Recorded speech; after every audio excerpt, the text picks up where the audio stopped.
Alright, this is gonna be my first video, and for Christmas I recently got two really good books that I wanted to share with y'all.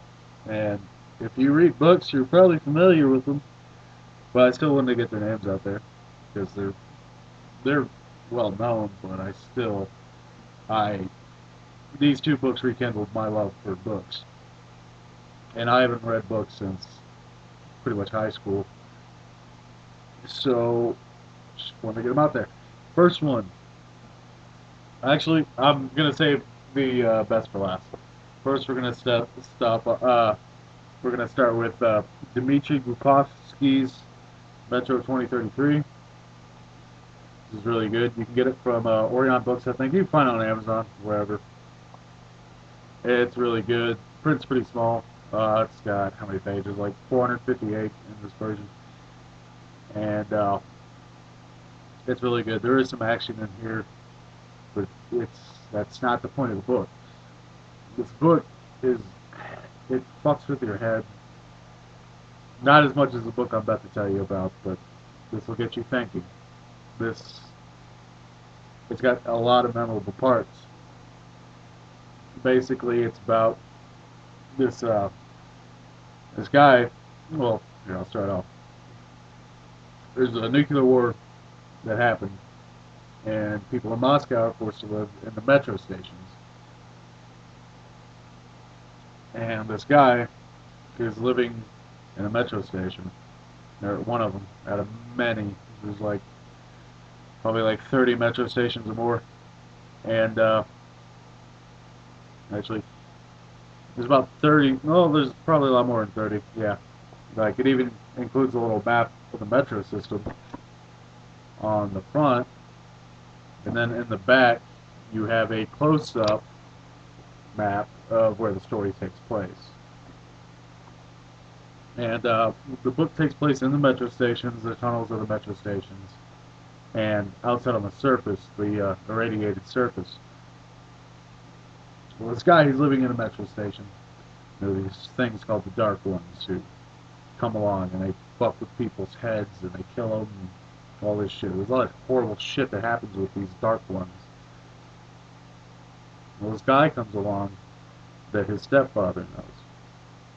And this guy is named Hunter.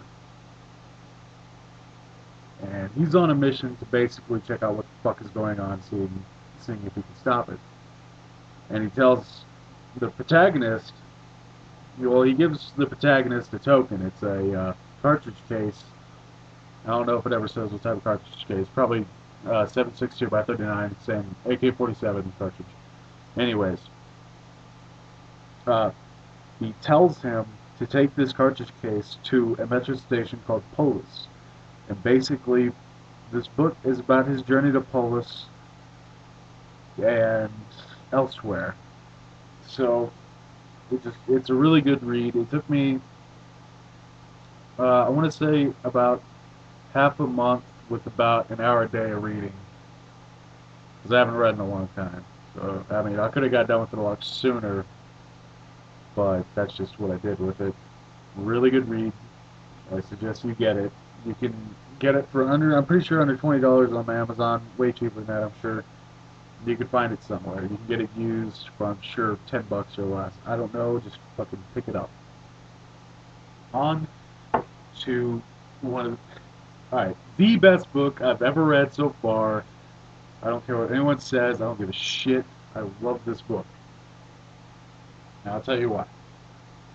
This book is Roadside Picnic by Arkady and Boris Strugatsky.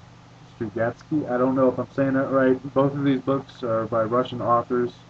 This is an older book, but they did another publishing run. I think it's called Rediscovered Classics. And you can get this on Amazon too for about the same price as Metro, if not cheaper. And I actually want to talk about some of the things that were influenced by this book first. The first, how I came to know about this book is a video game series called Stalker. If you know about it, congratulations. If you don't, whatever. Find out about it if you want to, if you play video games. It's not everyone's cup of tea. I know a lot of people don't like the games. I do. I mod the hell out of it. It's still fun for me. I don't have to mod it for it to be fun, but once you beat it, it's go ahead and mod it. You can. It's got a lot of replayability if you mod it because there's a lot of different ones out there that are complete overhauls. It's a lot of fun. Anyways, there's another video game series called, well, it's based off this book, and this book uses some of the influences from this. And one of them is the term stalker. And in this book, a stalker is someone who goes up to the surface, the irradiated surface, and finds supplies, uh, ammunition, food, well, I guess not food, but yeah, I mean just knickknacks and shit like that that can be brought back down to the metro and sold for cartridge cases, which is the currency here. It's another interesting thing. Right, but aside from that, they even mention this book by title in the Metro 2033 game when you're on the surface. And that's another good game too. Doesn't have many mods for it, but it doesn't need it. At least not for me. And right, fuck, I lost where I am.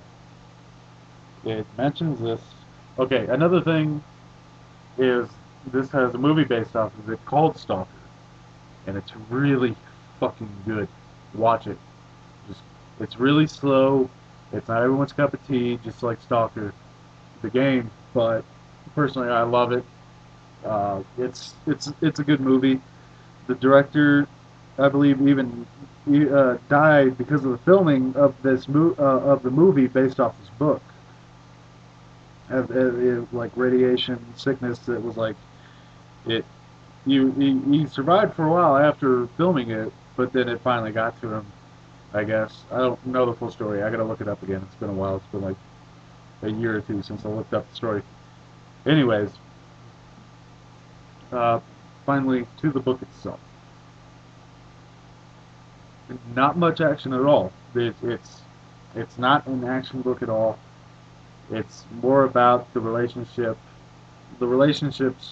of the characters in this book that really drive it forward. And what this guy does, the main character called Red, the protagonist, is a stalker. Now in this book, the stalker is someone who goes out into the zones of alienation. Actually, let's take it back. I didn't plan this video. I'm just going off by thought. So this is a science fiction short story. Well, I call it a short story. Well, I mean, I think it's described that, but I consider it a novel. Anyways, uh, this is an alien visitation book. There are no aliens in it because there's this metaphor. I think it's in the book. I can't remember. But imagine you going to a picnic, a roadside picnic, which is this is the metaphor that the title of the book is based on. Imagine you're in a roadside picnic and you set everything up. You get your blanket out, you know, your basket, uh, all the toys that your kids are gonna play with, and all that shit. When you leave, think about what you've left behind, or what someone might leave behind. I know there's people, some environmentally conscious people wouldn't leave anything behind, but that's not the point. The point is, on some of these picnics, stuff will be left behind. Trash, I think one of them is a frisbee, batteries. I mean, just random shit that we use throughout our lives, and we don't have a second thought of. We don't think much about them at all. I mean, shouldn't, at least. I mean, uh, so all of that is left behind. And when you leave, all of that is left there. And then all the animals that were scared away when you first got there start going back to the area, because animals, at least some of them, when something happens in an area that they're scared away from, their curiosity kicks in and they want to know what happened there. I don't know if there's any textbooks or any studies on it, but I'm pretty sure that happened. I'm pretty sure deer do it. Anyways, not the point. Those animals will see all of these, batteries, the trash, and think about if the animals were humans and the humans who had the roadside picnic were aliens. And they wouldn't know what these things are. These are things that are external from their natural world. They don't know how to use them. They don't know what their purpose is. They, I mean, if they do use them, are they using it correctly? Maybe a bird comes by and picks up something that looks like a stick and puts it in his nest. Is he using it correctly? Well, no, not to us, but to him, it's perfectly acceptable for what he's doing. Adding to a shelter. Uh, so that's kind of like what this is. The aliens have come and they have gone. There has been no communication with humans because, I mean, do we try and communicate with animals when we're at a picnic? I mean, some of us might, I guess, but the average person having a picnic will not try and go to a squirrel and start a conversation with them. Unless you're schizophrenic, not the point. Anyways, so with that in mind, the aliens have left. There's been no communication. They never tried to communicate. They left. We don't know where they went. We don't know what happened to them. So we're basically left with these, I'll use a term from the Stalker video games, artifacts. Left with these artifacts and basically trying to find out what we can use them for, what their purpose is. And so these artifacts are valuable to people around the world. And it's 5 zones, but this book takes place in one. It never says where, I think, but it could be the U.S., Canada is, I think, one review. I think it's even in the foreword where this could take place, but that's where this one takes place. And the protagonist is a stalker. He goes in, he finds these artifacts, he pulls them out, and then he sells them to these people who want them, and he gets paid pretty well. I mean, at least enough to live on, to make a living. And that's basically the premise of the book. And this book will fuck with your head beyond belief. The ending is traumatic and inspiring. It's beautiful to me. I've never had this experience with a book. I don't know if I'll ever have one again, which is sad to me, but I'll keep trying. Like I said, it rekindled my love for books. I will read this over and over again until the day I die. It's that good of a book. I encourage you, get this book, get any print you can. It doesn't matter who published it. It's about these authors and what they did and the struggle they went through to get this published. It took them so long to get this published, and it shouldn't have. They should have been able to get this out. And I'm so glad they were able to do it. This book is amazing.